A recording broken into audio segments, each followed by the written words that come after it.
Welcome to an episode of Taco Talks Tech Tuesday. Today we're talking about the Pixel 10 Pro Fold. So I've actually had this for about maybe a month now at this point, and maybe a little bit over a month. And I used it for about 2-3 weeks pretty intensely and pretty heavily. I actually took this phone to Mexico with me, and this was my main device during that whole trip. I used it, I think, for about a week before I went to Mexico, and then about a couple of days, probably the weekend, and a couple of days after coming back, I actually ended up switching to the Z Fold 8 right after using the Pixel 10 Pro Fold. So I didn't get a chance to fully spend a whole month at least with this phone, but I was coming off of using the Pixel 9 Pro Fold and also using the Pixel 8 Pro.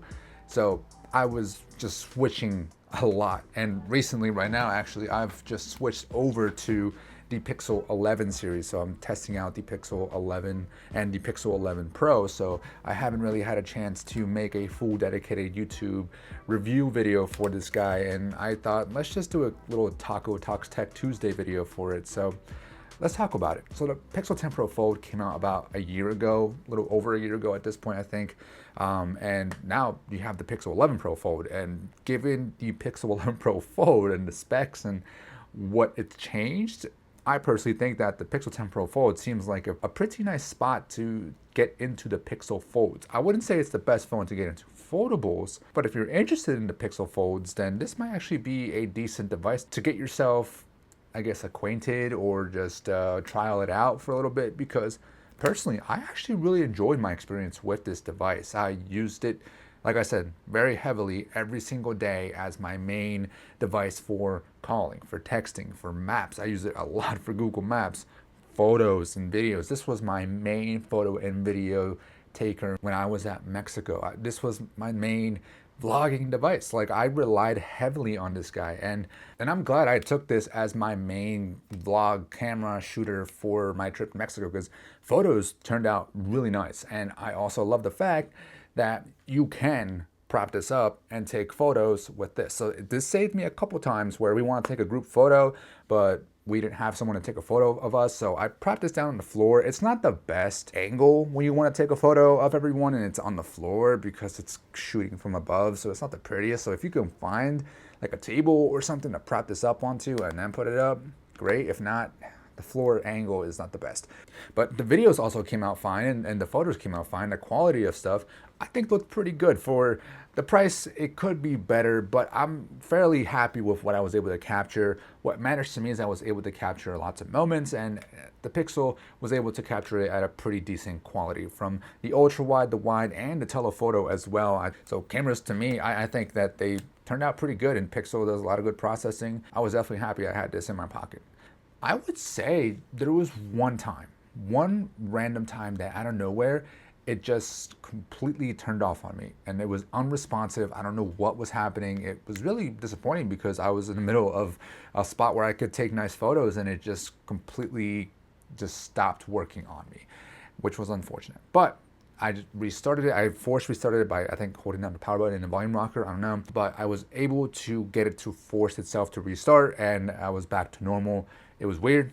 It happened once, and it hasn't happened since then. Well, obviously, I haven't been using it consistently, so I don't really know if it'll happen again. But it could have been that it was really hot. I know it was, the temperature was hot outside. It was also being intensively used for photos and videos, and maybe the tensor chip that this has, which is, I think, is the G5 or whatever it is, the 5th generation, wasn't able to keep up with it. Performance-wise, yeah, this thing is not the best. If you want something that's going to be more performance, more capable of stuff, I would definitely look into something else. This was fine for everyday social media and everyday browsing and music and YouTube, but it's not going to be anything amazing for games, like intensive games. I played Pokemon Go on this, and the Pokemon trading card game, and some Clash of Clans, and those games run fine. Not the most intensive games. Probably Pokemon Go is the most intensive one, and I do find that sometimes it's not able to get to its 120 hertz that it's capable of, but for the most part, I can still catch Pokemon, I can still transfer Pokemon, I can, do my basic stuff on this, so I was perfectly fine with the performance. But for the price that you would have paid when they first came out, I would have been a little disappointed, and nowadays I'm still a little disappointed. Right now, a refurbished one at least on Amazon, starts at $13.39. That's actually still a lot of money for this device. $15.99 on Amazon right now. That's insane. You might as well get an 11 Pro Fold at this point. Battery life, it was pretty decent. I would say it lasted me about the whole day. There was a couple times that I did have to rely on a power bank to get me through, or make sure I topped off at night or in the evening before I headed out again, just to make sure again it had enough juice. But for the most part, it was perfectly fine in terms of battery life. And I will say, even though the phone is quite big, I mean, it's a thick, chunky, especially with the case I have on, which I really like this case, is the Spigen case. It's got MagSafe. You can see the residue there from the MagSafe accessories that I've used. It does well in protecting the device, but not only that, I like that it comes with a hinge protection, and the hinge protection is very thin. It's not anything crazy, because if you look there, it's almost the exact same thickness on the side with the case itself, which is nice. It's not adding any extra width to the phone itself, because this hinge protection is so thin. It's very thin, which is very nice. It doesn't get in the way at all when using it open either. I do wish that this would come out a little bit, because I do like to grab the hinge protector when I'm using a foldable, so that I can hold it like this much easier. So if I'm interacting with it, I just have it like this, and I can interact with the Pixel Fold or any foldable like this. But speaking of the foldable, I gotta talk a little bit about the experience of the inner screen and the outer screen. Personally, I really like the inner screen for the Pixel Folds, because it's like you have two phones on you, and you get the general aspect ratio on each side. So I could open up two apps. So if I want to shop on Best Buy, I can open up Best Buy here, and then I can swipe up, and I can go ahead and grab something else like Amazon. So that means that I can basically browse on one side here without any issue, and then over here, same thing. Can browse like I'm using two separate phones. So this is really nice if you want to compare, I don't know, if you're shopping and you want to compare different devices, different prices from different retailers. Or what I typically like to do sometimes is I like to grab the calculator, and then I'll bring over like my banking app. I'm not going to open my banking app now, but I'll grab my banking app so I can do some math, some finance calculation and stuff like that. One thing I will say that I brought up in my Pixel 9 Pro Fold video is that I don't know why when you are doing that dual multitasking, when you flip to the side, it forces the apps into this dual landscape view. I'm not sure why it does that, because I would have liked that when I clicked on this little white button that it would bring up the option to move them side to side instead of top to bottom. But this does mean that it's a pretty nice experience if you're using stuff that's landscape. So if I bring over here Clash of Clans, and then I don't know, if I bring over, I think one of my favorite duos is Clash of Clans and YouTube. So you're able to watch a video and then also play a game. Another cool one would be like Minecraft, so you can play Minecraft while you're playing or watching a YouTube video.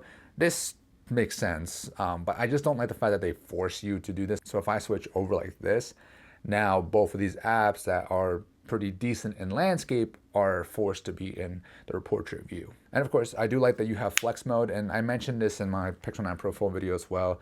I do find that in flex mode, I use the outside a lot instead of the inside, so you can watch something on the inside here. So if I go like that, you can watch a YouTube video here, but I don't know why Pixel likes to put this giant black bar at the top here, because then you end up losing so much content. It's just dumb. So that's why I don't like to use the Pixel Fold personally in flex mode like this. And the only thing I use flex mode for is really just YouTube. So when I want to use flex mode, I actually just start up from here, and then I open it up a little bit and then watch the video like that.